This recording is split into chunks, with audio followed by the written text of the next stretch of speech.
collected this history that Vishnupuri, and it is his explanations given in Sanskrit, and somebody has translated it. So, Sri Gopinathaya Namo Dasame Sri Shuka Vakyam. That means the 10th day, this is the Shuka Vakya. Shukadev state. That's a, we have to go to the context. How this Bhagavat started.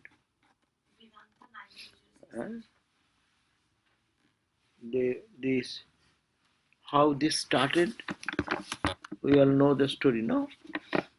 The story goes that the king Parikshit, he went for hunting and he was very hungry and thirsty and searching for in the forest, lost track, and ultimately after long he found some place where he can have one swan on ashrama.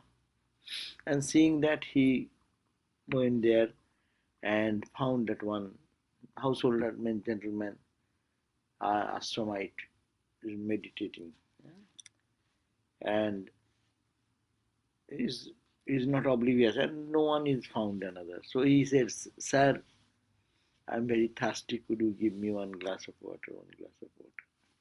So it was said once, and he didn't respond. Second time, third time, no. So repeated request, but no response from the man. And he was the king of the country. He was asking her Parikshit. So he was little annoyed and out of anger. He said, "Oh, you are a great yogi. Are you in samadhi?" Actually, he was so deep in meditation that he didn't hear. But out of anger, so he did that. And then he found that, he said, "You are a yogi, be a yogi." And with the arrow, he found one dead snake somewhere in the forest. So picked it up and put it in around his neck. And then, "Okay, you yogi, you do." And with anger, he left. And then what happened? Then his son, they were playing somewhere else further and came back. And his son was very devoted to my father. Probably mother was not there, or there is not written. So he got mad and he said, "Who? Who have insulted my father like that? He is a very respected and somebody has done this, so he will have to die within 7 days by the bite of this snake, Takshaka, that particular snake, very violent and tamasic, poisonous." And when he did that and went back, he heard this message went. But his father then came out of so much disturbance, noise, came down and they said, "What has happened?" He was oblivious and he found that, then asked his son, "What has happened?" He said, "Oh, somebody came and insulted you and I have cursed this." Then he said, "Don't, what? No, withdraw your curse. He is King Parikshit. There is no pious king like him. If he dies, then what will happen to the country? It is my fault. He came into my house. He is the king of the country and wanted nothing but a glass of water. Really, I was absent-minded. I was not here." He was full of humility, and he requested his son to take away that curse. But he said, "No, he who has insulted my father, they will have to do, and I have said that. Finish. I cannot withdraw that." Anyhow, so then the king Parikshit came back to his palace, and then he was very much repented that I am unnecessarily harassed a holy man. Really, he was, but out of my thirst, and I got lost my temper and did this. So 7 days are left for me. So let me give up everything. So he gave his all the responsibilities of his kingdom to his son and whoever, and went to the forest which is called Naimisharanya. Even now you can go, Naimisharanya forest is mentioned there.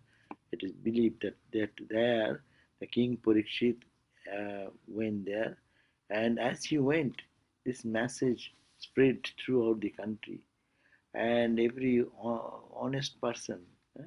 Those days people were very honest. They had the values and things. So all of them then followed him and requested, "Don't go. What is that? A snake will bite. How can a snake bite?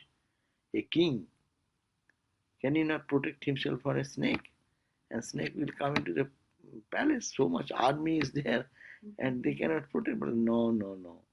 Whatever a rishi has said, Rishi Vakka, and their children is also pure. So whatever come out, let it be fruitful. I have done enough of my worldly duties, and let me take the name of the Lord and then pass. So that was the situation, and he all assembled, all the sages of the saints and sages, holy people, all assembled.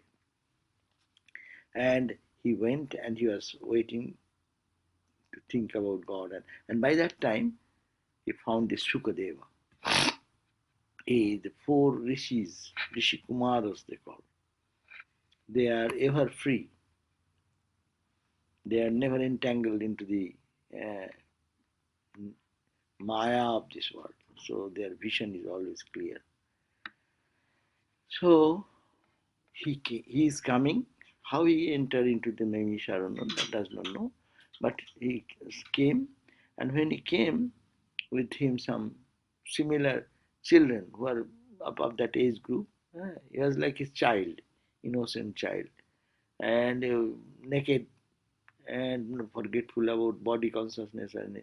And he came, and as soon as he came, the whole assemblage stood up, and Maharaj King Parikshit also stood up with reverence and asked, "Please, what a great fortune for me.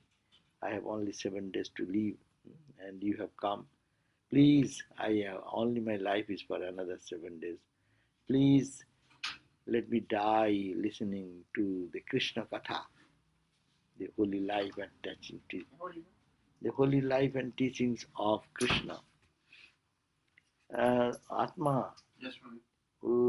You should call me. I did. Did you? Yeah. If you don't find in that room, call the other room. I called 2 different numbers. And wow. 3. Now it has been added another room. Another number. Okay. So, so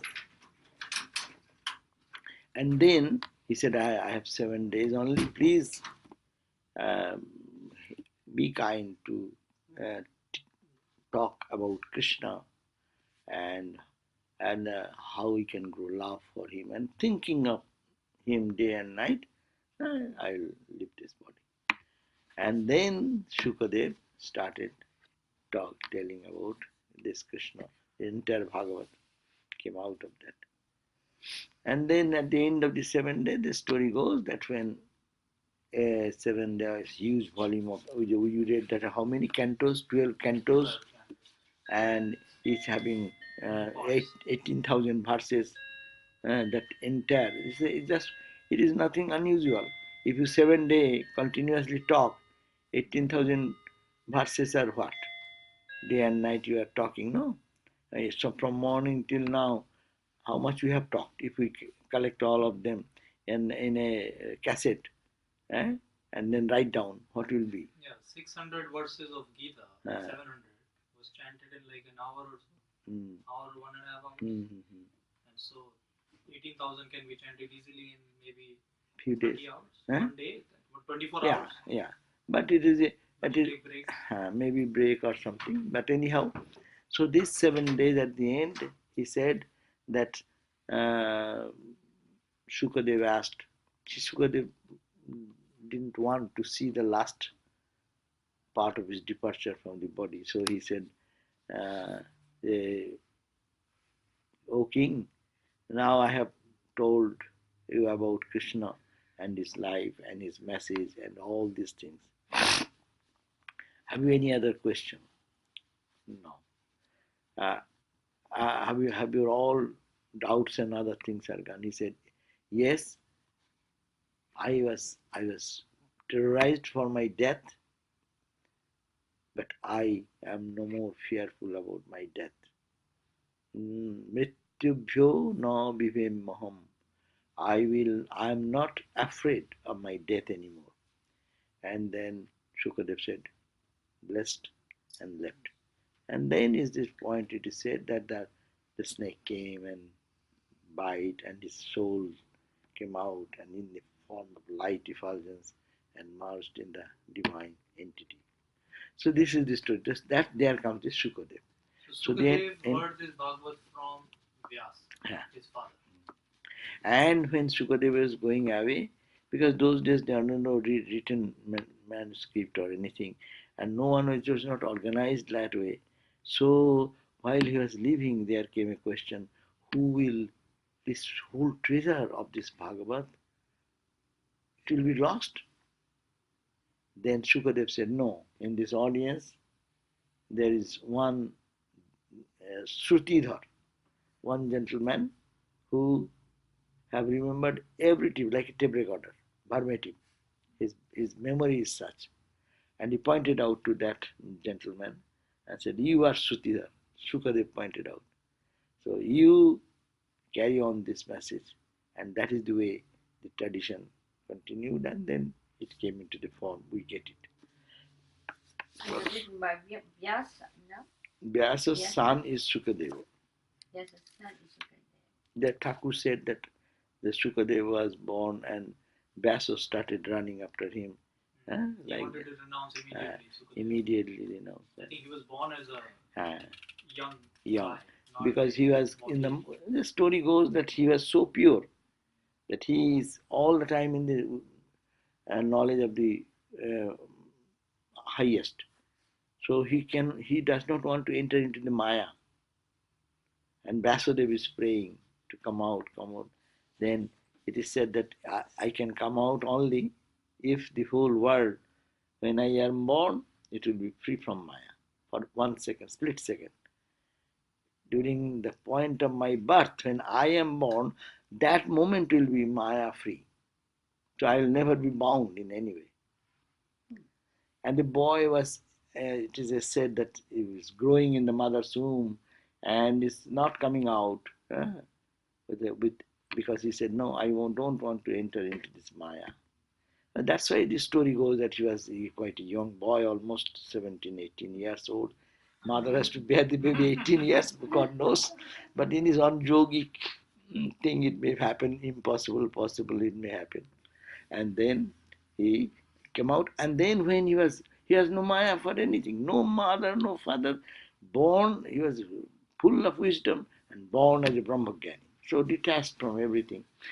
But Vyasa, he was crying and weeping, oh Shuka, come back. But who listens to whom? He left. He has no attachment. And that story goes. Thakur also told that story about Shukadev. So this is the first string. He also sent Sukadeva to Janaka. Shukadev to Janaka, no? I forgot. What is that? So Vyasa told, he wanted to hear, like it's I think in the Yoga Vashishta. He wanted to hear the Astavakra Samhita. No, in Yoga Vashishta, I think it's mentioned the story of Sukadeva that he wanted to learn the truth from Vyasa. And Vyasa told him the truth, which he already knew, Sukadeva. Mm-hmm. But he thought, since it was his father, not a, with the father you have a different kind of relationship. Right? You don't have a relationship of a teacher with the father. So he sent it to them. He sent him to King Janaka. And the King Janaka made him wait for 3 days before meeting him. And then gave him the same knowledge that he already knew. It just reconfirmed what he already felt. Yeah, like Ramakrishna. His gurus came. And what he has experienced, the way the gurus revalidated that. Said that yes, that is true. So their experience is revalidated. So there is this Shukadev. So Dasame,